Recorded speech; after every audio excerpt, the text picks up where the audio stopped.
You think of someone you haven't spoken to in years. Not intentionally, not nostalgically. They simply appear in your awareness. Hours later, they message you. You wake up feeling unsettled for no obvious reason. Nothing is wrong in your immediate life, yet your body feels heavy.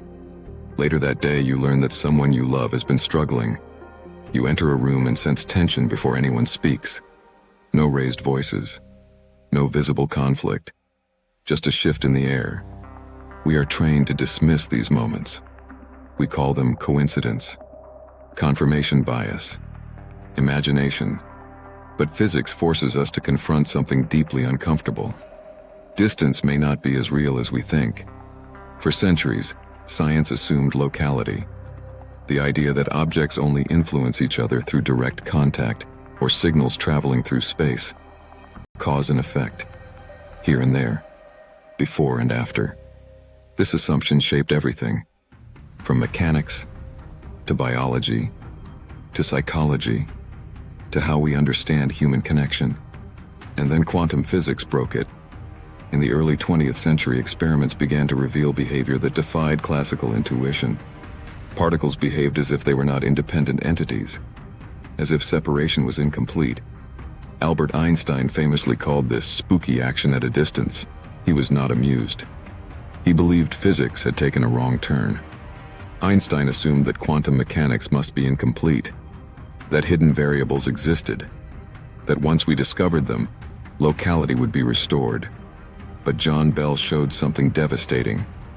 Bell's theorem demonstrated mathematically that no local hidden variable theory could reproduce the predictions of quantum mechanics. Reality had two options. Either it was incomplete, or it was non-local. Experiments chose for us. In the 1980s, Alain Aspect and his team tested Bell's inequalities. They confirmed quantum predictions. Later, Anton Zeilinger and others extended these experiments across kilometers, then satellites. Entanglement persisted, instantly, without signals, without delay. Non-locality was no longer philosophical. It was empirical. But here is the part most people misunderstand. Nothing travels between entangled particles. There is no communication, no message, no energy transfer. What exists is correlation, a shared state. When one particle is measured, the other does not react. It updates. This distinction matters profoundly because it means reality is not stitched together from separate parts. It is structured as relationships. David Bohm understood this earlier than most. In Wholeness and the Implicate Order, Bohm argued that what we perceive as separate objects are unfolded expressions of a deeper, unified order. At the implicate level, everything is enfolded into everything else. Separation is an appearance, not a fact. Space and time are not the fundamental fabric. They are emergent. This reframes connection completely. Connection is not something created. It is something revealed. Now pause here. If matter behaves this way, why would life behave differently? Physics does not say non-locality stops at the atom. It says non-locality is fundamental. The question is not whether non-locality exists. The question is how it expresses itself at higher levels of organization. This is where we must be careful. Quantum physics does not say humans are literally entangled like particles. That would be a category error. But it does say that separation is not fundamental, and that reality is relational. Other disciplines begin to echo this insight. In neuroscience, we learn that the brain is not modular in the way we once believed. György Busaki shows that cognition emerges from synchronized oscillations. Neurons do not fire in isolation. They coordinate. Thought is rhythmic. Consciousness is rhythmic. Brains align during conversation. Heart rhythms entrain during emotional closeness. Breathing synchronizes in shared presence. These are not metaphors. They are measured phenomena. In psychology, attachment theory shows that emotional bonds reorganize nervous systems, long after physical separation. A person can leave your life physically, yet remain active emotionally, neurologically, and behaviorally. This is not memory alone. It is embodied pattern. Carl Pribram proposed that the brain may operate holographically. Information is not stored in a single location. It is distributed across patterns. Bohm and Pribram saw the same structure from different angles. Reality is not built from parts. It is patterned coherence. Now bring this back to lived experience. Why does heartbreak feel physical? Why does grief settle in the chest? Why does love feel present even in absence? Because emotion is not local. Henry Stapp argued that consciousness cannot be fully reduced to local physical processes. While this remains debated, even skeptics agree on something crucial. Mental and emotional states are bound, distributed, embodied, and relational. They do not exist in a single point in space. This explains why deep relationships feel timeless, why distance does not erase connection, why unresolved emotional bonds continue to influence behavior long after separation. You are not connected through space. You are connected beneath it. Nonlocality does not mean minds send signals. It means systems share states. This distinction preserves scientific integrity. Now consider intuition. Why do you sometimes know before you know? Why does certainty arrive without evidence? Why does clarity appear before logic? Because information does not always arrive sequentially. In non-local systems, pattern recognition precedes narrative. Your nervous system detects coherence or incoherence before your mind constructs a story. This is not mystical. It is efficient. Evolution favored systems that could sense relational states quickly. Safety is felt before it is understood. Now let's talk about time. Non-locality breaks linear intuition. Entangled particles respond instantaneously. No before, no after. This suggests that time is not fundamental. Carlo Rovelli reframes time as relational. Lee Smolin challenges this and argues time is real.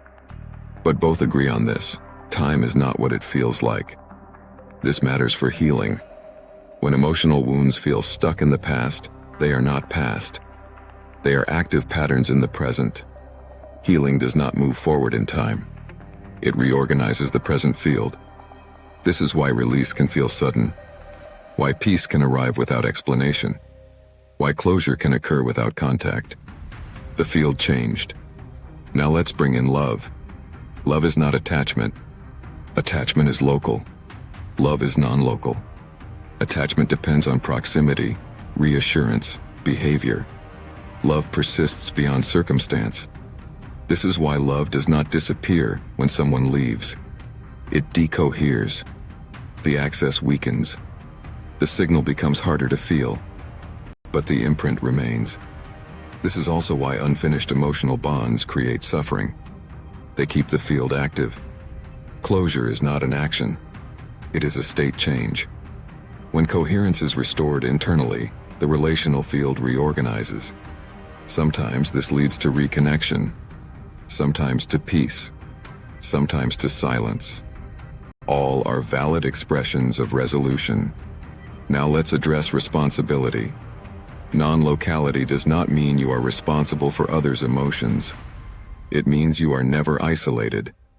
There is a difference. You do not control the field. You participate in it. Your task is not to fix others. It is to stabilize your own coherence. When you do, the shared field updates naturally. This is why boundaries are not rejection. They are clarity. This is why authenticity feels relieving. It collapses distortion. This is why truth reorganizes relationships faster than explanation. Now consider empathy. Empathy is not absorbing others' pain. It is attunement. Attunement allows resonance without collapse. This is critical for collective well-being. If connection is fundamental, then isolation is a cultural artifact, not a natural state. This reframes ethics. Responsibility extends beyond self-interest. Not morally, structurally. Now let's return to physics one more time. Quantum non-locality does not say everything is connected in a sentimental way. It says separation is not the deepest layer of reality. This matters because our culture is built on separation, competition, individualism, isolation. But biology, physics, and neuroscience all point elsewhere. Systems thrive through coherence, through coordination, through relationship. Now imagine a different orientation. What if instead of asking, "How do I control outcomes?" you asked, "How do I stabilize coherence?" What if instead of forcing closure, you allowed reorganization? What if instead of chasing connection, you trusted alignment? This does not make life passive. It makes it precise. Non-local systems do not respond to force. They respond to coherence.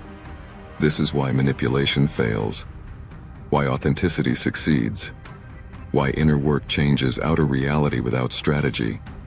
You are not influencing others directly. You are reorganizing the shared field you inhabit. And the field responds quietly, gradually, sometimes suddenly. This is why the most important changes in your life often happen without explanation. A relationship shifts. A door closes. Another opens. A longing dissolves. A peace settles. Not because something was fixed, but because coherence returned. So let's close gently. Quantum non-locality does not remove individuality. It contextualizes it. You are distinct, but not separate.